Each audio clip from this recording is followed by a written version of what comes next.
Hi, it's Chef Rick, and today I'm making sesame prawn toast. First thing we're going to need is prawns. These are large raw king prawns. Now these have been deveined, so you see the back there that's been split open. Sometimes you will see like a black line underneath the prawn like that. Now that does not need to be removed. That is just part of the prawn's nervous system, although what it has to be nervous about I have no idea. This is a piece of ginger, thumb size, which we're just going to peel with a normal peeler. And that's a piece of peeled ginger. Spring onions.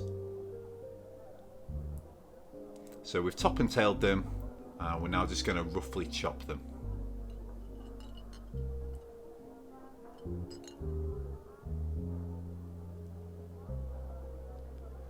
Garlic, 2 cloves. Of course, all the full quantities will be down in the description below. So we just top and tailed the garlic and peeled it.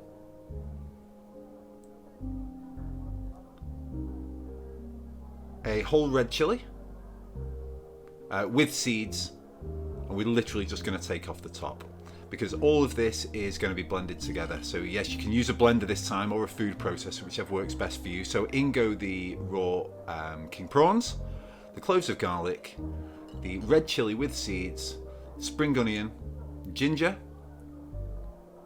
it's an egg, sesame oil,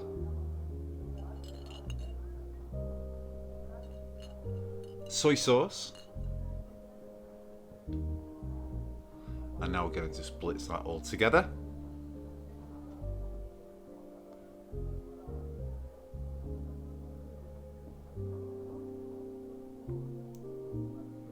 Give a little help if need be. And there you go, so that's the paste. Not the most appetizing thing in the world, but don't worry, it's yet to be cooked. To that, I've added some gram flour. You can have gram flour or rice flour. This is just to thicken it.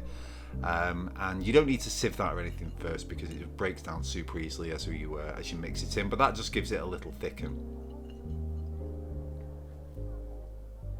So we're going to take some white bread, thick slice, so toasted white, toasty bread.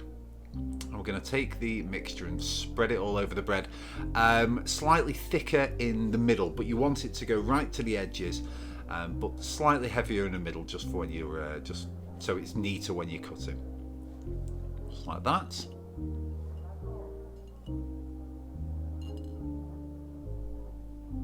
Onto a plate, we're just going to take some white sesame seeds, fan those out or spread them out a little bit, just so it's evenly covered. And now take your pieces of raw prawn covered bread and just dip them in the sesame seeds, prawn side down, just like that, so they get a nice even coating. Of course, you can imagine that prawn mixture is super sticky, so the sesame seeds have no problem staying on there. Use a sharp knife and chop this into quarters or halves if you're using smaller pieces of bread, basically however you want to serve it. But basically, if you are going to eat it in quarters or halves, chop it at this stage, not after frying. So we got some oil on there. This is just a sunflower oil. I tested it by dropping a piece of the bread in. You can see there that the bread is fizzing away, and that for me is a little bit too hot. So you'll see in a minute when I fish out the bread how quickly it turned brown.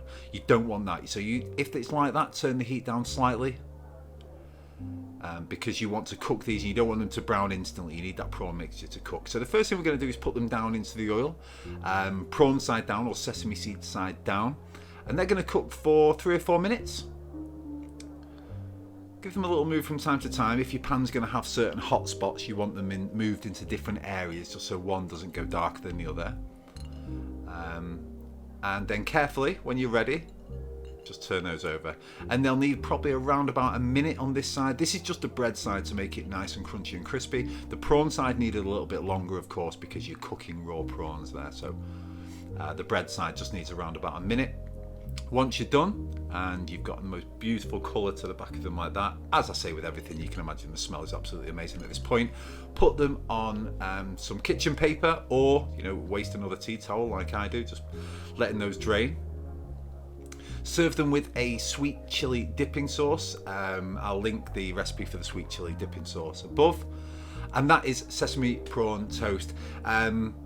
It's the way they make it in a Chinese restaurant. It's as good as anything you'll get from a Chinese. Because it's homemade, it's got that extra taste to it. It's a little bit more authentic because you get the pieces of ginger and the garlic running through it. It's fantastic, it's delicious. It's super easy as well, as you can see. I hope you make it yourself at home. Thank you so much for watching the video, and I'll see you on the next one.